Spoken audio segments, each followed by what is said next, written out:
Good morning, everybody. Today is that day, guys, and today is Hyrox Day, and I got a somewhat cool announcement, and that is that a couple days ago a buddy of mine came to me and was like, "Yo man, I got an extra ticket, and we're not going to use it because he switched over to doubles, and that's awesome." And I was like, okay, you know, bit crazy. I want to go for that sub 110 on the men's open. For me personally, that would be a PR, because this will be the first open men I've done. I've done a pro man, so yeah, I wanted to go sub 110.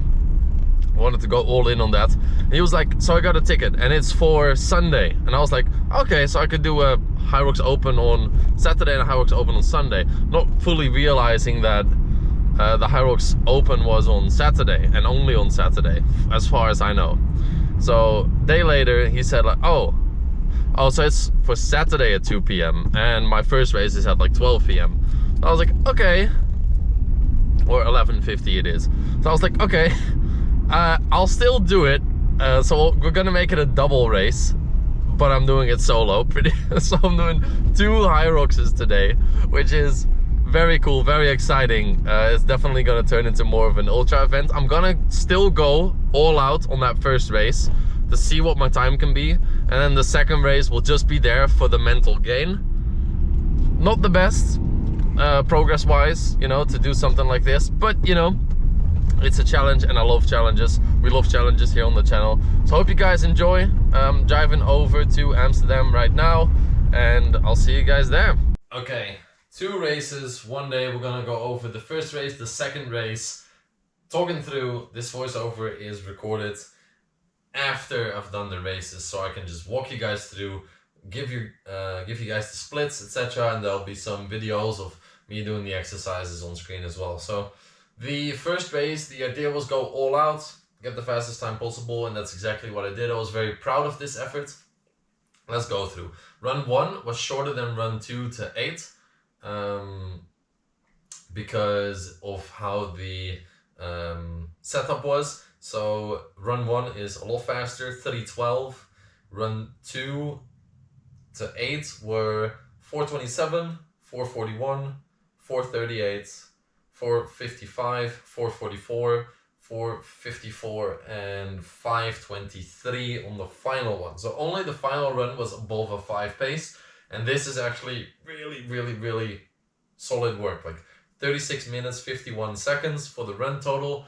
This can be definitely improved upon, because I think this is one of the things that I lose the most time still. But for me personally, with the ankle injury, this was very solid effort. So on the ski, I got place 156, and it was a 4:07 on the ski. So that's from the moment you run into the zone and the moment you run out. So I did a 1:55 pace on the ski itself, and because I remember that, because that was the goal pace, so that was really solid.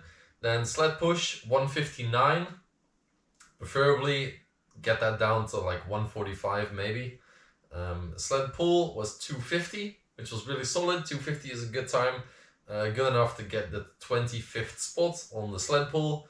80-meter burpee bro jump, got 14th place on the burpee bro jumps, and it was 2 minutes 53. Now my technique on the burpee bro jumps was just jump down, step up, jump, jump down, step up, jump, and while stepping up, really focus on the breathing, and that really worked out well in this first run, on the first race.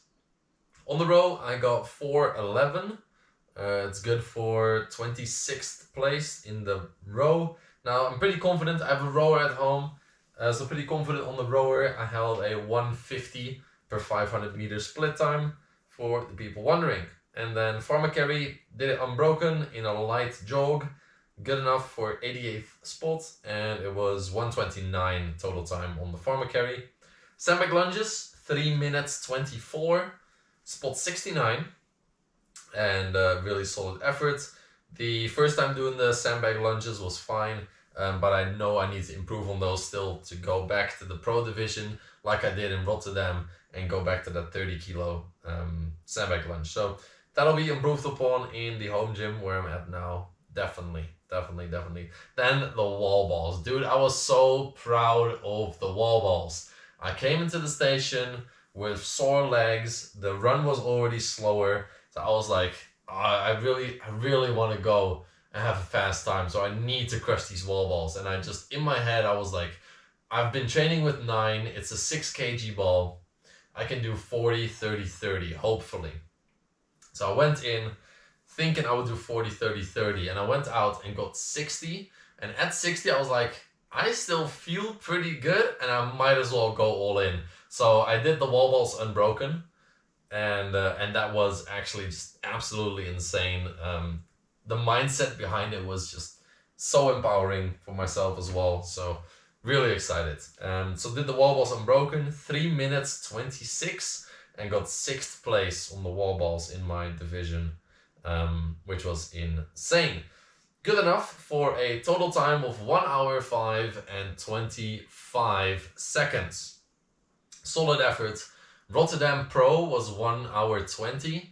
Now I didn't do the Pro, I did the open division, but I got 1 hour 5. The runs were faster, the exercises obviously were faster, but also the exercises that have the same weight as the Pro, like the row, the ski, the burpees, etc. Because there's no weight. So you can compare those with the Pro times as well. Now, do the heavier weights slow me down in the Pro division so I can't run as fast or row as fast, for example? Yes. So that's why the row in the Pro might have been slower than now, but still, I improved a lot. And that with pretty limited amount of run training as well because of my torn ankle ligament. So I was really happy with this. And then when I finished the mental blockade, especially the wall, it just hit me. Like I was like, I need to go back into the warm-up area almost immediately. So I went out, had a talk with Robert. He is a world record holder in the 40 to 49 category. And he's Dutch as well. So I had a talk with him. He said, like, just do like 10 to 15 minutes of nothing, eat a bit, sit down, cool down, relax, and then jump back on the exercise bike. And I followed his advice because, you know, he is a world champion, and that is probably a smart thing to do if he gives you some advice. So, and obviously, me as a coach myself, I also have a brain, and it seemed like the logical thing. So I'm glad we agreed on it. And that's what I actually went out and did. We took about 20 minutes, 25 minutes maybe, instead of the 15, because I was actually feeling decent enough to kind of hop back on the exercise bike a little bit later. The soreness wasn't really setting in just yet. So going into that second race, I only touched the sleds again, just to have the heavier weight like kind of like active in my body still, and that is also one of the first stations obviously, so wanted to touch those so I could blitz those on the second run. But on the second run, the running again, the first kilometer 350, it was a lot faster. It was 800 meters instead of 1,000, and the others were 1,030 meters, so to compensate the 200 lack of meters in run 1. So run 2 through 8 were 506, 504, 504, 502, 520, 519, and 536. Now this was actually faster than I expected to go out. I thought I would have to run at like a 6 minute per kilometer pace, but I actually held a 5 pace decently well. So that was really solid. So on the ski, 416, sled push 219, sled pull 325. So just a little bit slower on all of these. Not too bad though. 415 on the burpees. The burpees definitely killed me. Still not bad. 415 is definitely a time you don't scuff at, but it's still too slow. But it's the second race, obviously. But still, I don't know. The burpees, I was definitely stopping every like 5 to 10 burpees to catch a breath a couple times extra, and then continue. But it's fine. 415, and we continue to the row. Row 418, I still held a 150, 152 per 500 meter pace. I just got out and in of the rowing machine slower, but still very decent and strong on the row. It definitely shows that I have a rower at home and not a ski, because my row placements are just way better than the ski. So that definitely shows. 200 meter farmer carry 138. Again, I just did it unbroken. Totally fine. The 2x24 is fine. I did the 2x32 when I did the pro race in Rotterdam. I did those unbroken as well. So actually that was lighter than I expected it to be, so totally fine. And then station 8, wall balls. Once again, I was like, dude, you're sore, everything hurts, but this is the final day in the Netherlands, final day of the event for you, final run, final station. How badass would it be if you went unbroken on the wall balls twice? And guess what, guys? I went unbroken on the wall balls twice, which is stupid. I know, it's insane, and I can't even comprehend how like mind-blowing that is in my head, like going unbroken on the wall balls twice. But felt very strong. I had to dig deep mentally. I kind of got sent from station to station because the judges weren't spread out well enough, so that I lost like 30 seconds there because they pointed me to station, then there wasn't a judge, I had to go somewhere else, but then he sent me to like a weird lane and I didn't need to go in that lane, and it's, yeah. So I lost 30 seconds there or something, but doesn't matter, it's the second race, whatever. So very, very strong finish on the wall balls. Rockstone time is a little higher. Run total 40 minutes and 18 seconds, so that's about 3 minutes something or 4 minutes slower than the first one, which the drop off of only so a total finish time of 1:13 and 20 seconds. So it's 8 minutes and 5 seconds slower. And if you think about it, that amount of drop off on a second race from going all out in the first one is very minimal. Like 8 minutes only drop off, that is very minimal in my opinion. So I was really, really happy with that, and that worked out perfectly fine. And yeah, 1:13 on the second one. So 1:05 and 1:13 were my final times. I did a complete 7 to 8 week series on all the Hyrox workouts and programming that I did.